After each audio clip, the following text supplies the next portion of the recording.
Hello guys, welcome to my channel. இன்றைக்கி 33வது episode தான் பார்க்க போகிறோம். வாங்க எபிசோட்குள்ளே போகலாம்.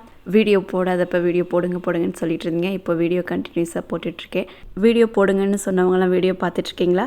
பார்த்துட்டு இருந்தால் கமெண்ட்ஸில் ஒரு ஹாய் மெசேஜ் போடுங்க. இப்போ வாங்க இன்றைக்கியான எபிசோடை பார்க்கலாம். ஜம்ஷித் பிஸ்னஸ் பார்ட்னராக வந்ததுனால எல்லாருமே கோமாக தான் இருக்காங்க. நம்ம ஏன் ஹபீப் அங்கிள் சொல்கிறத கேட்கணும்? நமக்கும் ரைட்ஸ் இருக்குல்ல ஓன் முடிவு எடுக்கிறதுக்கு. எதுக்காக ஒரு ஸ்ட்ரேஞ்சரை நம்ம பிஸ்னஸில் இன்வால்வ் பண்ணணுன்ற மாதிரி ஃபாக்கிர் கேட்குறான் அவங்க அம்மா கிட்ட. இப்படி ஒரு கஷ்டமான நேரத்தை ஹபீப் பயன்படுத்திக்கிட்டாரு. அவர் ரொம்பவே கிளவரான ஆள். இப்போ நம்ம பிஸ்னஸ் இருக்க கண்டிஷனில் நம்மளால் எதுவும் பண்ண முடியாது. அவர் சொல்கிறது தான் கேட்டாகணும். நம்ம ஏதாச்சும் சொன்னோம்னா ஹபீப்க்கு ஒன்றும் இல்லை, அவர் பாட்டுக்கு இந்த பிஸ்னஸை விட்டுட்டு போயிடுவார். இவ்வளோ மணியை இன்வெஸ்ட் பண்ண யார் வருவா? நம்ம பிஸ்னஸ் தான் லாஸ் ஆகும், அது நமக்கு தான் பெரிய லாஸ் அப்படின்ற மாதிரி சமீனா சொல்கிறாங்க. ஹபீப் அங்கிள் இப்படி இருப்பாருன்னு நான் நினச்சி கூட பார்க்கல. நம்மளோட கஷ்டமான நேரத்தை அவர் யூஸ் பண்ணிக்கிட்டாருன்ற மாதிரி ஃபாக்கிரும் சொல்கிறான். இதுக்கு தான் சொல்லுவாங்க, நம்ம யாருன்னு தெரியாதவங்கள கூட நம்பிடலாம், ஆனால் இந்த சொந்தக்காரங்களாம் நம்பக்கூடாது. இதுக்கு முன்னாடி வரைக்கும் ஹபீப் நமக்கு பின்னாடி இருந்து தான் ஏதோ பண்ணிகிட்டு இருந்தார். ஆனால் இப்போ நேருக்கு நேராக நின்று மோத ஆரம்பிச்சிட்டாருன்ற மாதிரி சமீனா சொல்கிறாங்க. என்னால் இன்னுமே நம்ப முடியல. அப்பா கூடயே இருந்து தான் இவரும் வேலை பார்த்துருக்காரு. அப்பா எவ்வளோ செஞ்சுருக்காரு ஹபீப் அங்கிளுக்கு. ஆனால் அதெல்லாம் ஹபீப் அங்கிள் கொஞ்சம் கூட நினச்சி கூட பார்க்கல அப்படின்ற மாதிரி ஃபாக்கிர் சொல்கிறான். இந்த பேராசை தான் ஹபீபோட கண்ணை மறைச்சிடுச்சு. ஜஹீர் இறந்ததுக்கப்புறம் நான் ஒன்று மட்டும் புரிஞ்சுக்கிட்டேன். நம்ம என்ன தான் ஒருத்தருக்கு நல்லது பண்ணாலும் அவங்க அதை நினச்சி பார்க்குறதே கிடையாது. நான் அதனால தான் ஹபீப் கொஷின் கேட்க ஆரம்பித்தேன். அதனால தான் ஹபீப்க்கு என்ன பிடிக்கிறது இல்லைன்ற மாதிரி சமீனா சொல்கிறாங்க. ஹபீப் அங்கிள் என்ன நினச்சிட்ருக்காரு? நம்மளால் எதுவும் முடியாதுன்னு நினச்சிட்ருக்காரான்ற மாதிரி ஃபாக்கிர் கேட்குறான். ஆமாம், ஹபீப் அப்படி தான் நினச்சிட்ருக்காரு. ஜஹீர் இறந்ததுக்கப்புறம் நான் ரொம்ப வீக் ஆகிட்டேன். நீயும் சின்ன பையன் தான், உன்னாலையும் எதுவும் பண்ண முடியாது. இந்த பிஸ்னஸை பற்றிலாம் நமக்கெல்லாம் எதுவும் தெரியாது. அதனால தான் ஹபீப் இப்படி நடந்துக்கிறாரு. நம்ம அதெல்லாம் மாற்றணுன்ற மாதிரி சமீனா சொல்கிறாங்க. நம்மளால் என்ன பண்ண முடியுன்ற மாதிரி ஃபாக்கிர் கேட்குறான்.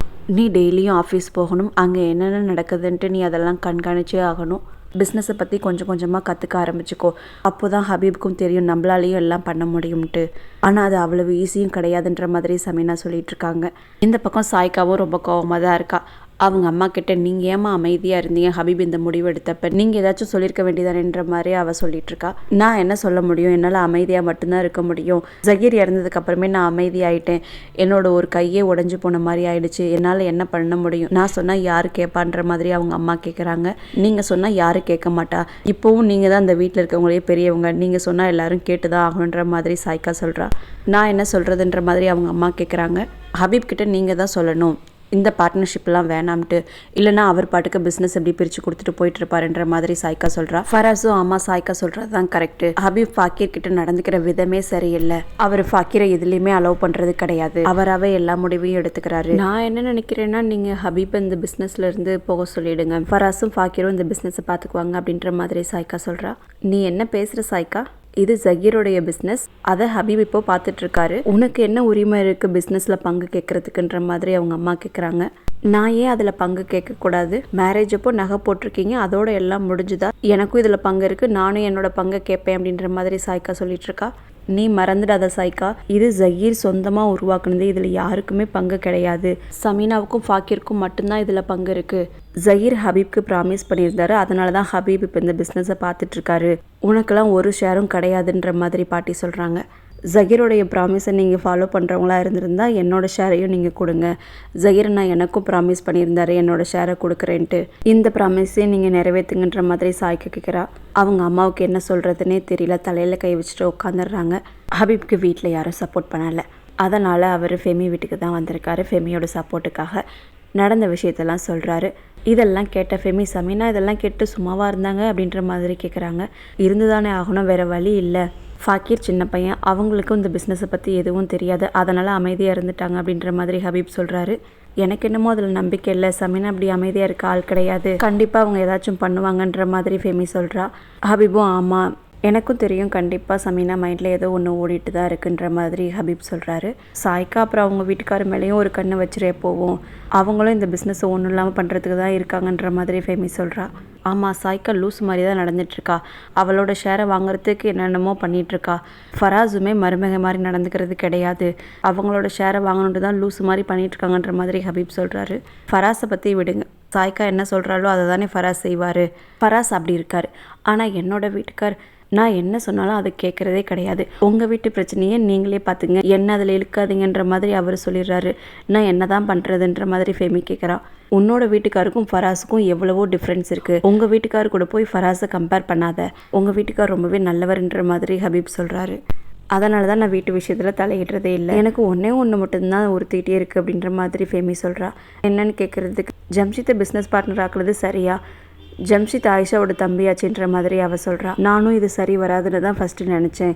ஆனால் இந்த முடிவு தான் கரெக்டான முடிவு. டைம் ரொம்பவே கம்மியாக இருக்குது. இதுக்கு மேலே நம்ம இன்னொரு இன்வெஸ்டரை கண்டுபிடிக்க முடியாது. இவ்வளோ மணி யாரும் இன்வெஸ்ட் பண்ண மாட்டாங்க.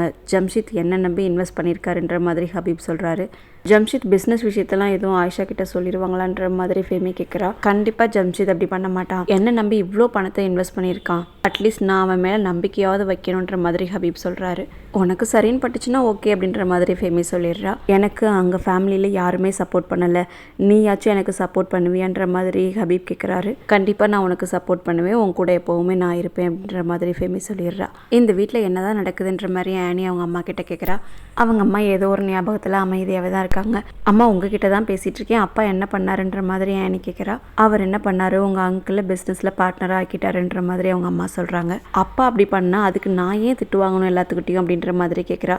யார் ஒன்று திட்டினதுன்னு அவங்க அம்மா கேட்குறாங்க. யார் திட்டுவா, ஃபாக்கிர் தான் என்ன திட்டினான்ற மாதிரி ஆனி சொல்கிறா. எல்லா ஜென்ஸும் ஒரே மாதிரி தான் இருக்காங்க. அவங்களுக்கு என்ன நடக்குதுன்னு புரியலன்னா உடனே வீட்டில் இருக்க பொண்ணுங்களை திட்டிடுறது. எல்லாருமே ஒரே மாதிரி தான் இருக்காங்கன்ற மாதிரி அவங்க அம்மா சொல்கிறாங்க. இந்த டைம் நான் ஒன்றும் அமைதியாக இல்லையே, ஃபாக்கிர் என்னை திட்டினதுக்கு அவன் வாழ்க்கையிலே மறக்க முடியாத அளவுக்கு நானும் திருப்பி திட்டிட்டேன் அப்படின்ற மாதிரி ஆனி சொல்கிறா. எங்கேருந்து உனக்கு இவ்வளோ தைரியம் வந்துச்சுன்ற மாதிரி அவங்க அம்மா கேட்குறாங்க. ஃபாக்கிர் கூட நான் சண்டை போட்டதுக்கு என்ன நீங்கள் திட்ட போகலையா அப்படின்ற மாதிரி அவள் கேட்குறா. நான் எதுக்காக திட்டணுன்ற மாதிரி அவங்க அம்மா கேட்குறாங்க.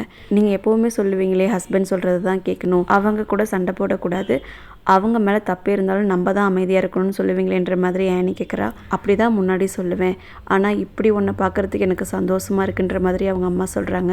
ஆனிக்கு ஒன்றுமே புரியல. என்னம்மா ஆச்சு, நீங்கள் நல்லா தானே இருக்கீங்க அப்படின்ற மாதிரி அவள் கேட்குறா. எனக்கு ஒன்று இப்படி பார்க்குறதுக்கு ரொம்ப சந்தோஷமாக இருக்குது. நீ என்ன மாதிரி கொலையா இல்லைன்ட்டு ரொம்ப சந்தோஷமாக இருக்குது. நான் கடவுள்கிட்ட வேண்டிக்கிறேன், நீ வாழ்க்கையில் எப்போவும் தைரியமாகவும் சந்தோஷமாகவும் இருக்கணுன்ற மாதிரி அவங்க அம்மா சொல்கிறாங்க. ஆனிக்கு அவங்க அம்மா பேசுகிறதெல்லாம் பார்த்தா புதுசாக இருக்குது. ஏன்னா அவங்க அம்மா எப்போவுமே இப்படி பேசவே மாட்டாங்கல்ல. இந்த டைம் இப்படி பேசுனதுனால ஆனிக்கு புதுசாக இருக்குது. ஃபாக்கிர் ஆனியை பற்றி தான் ஆம்னா கிட்ட சொல்லிகிட்ருக்கான்.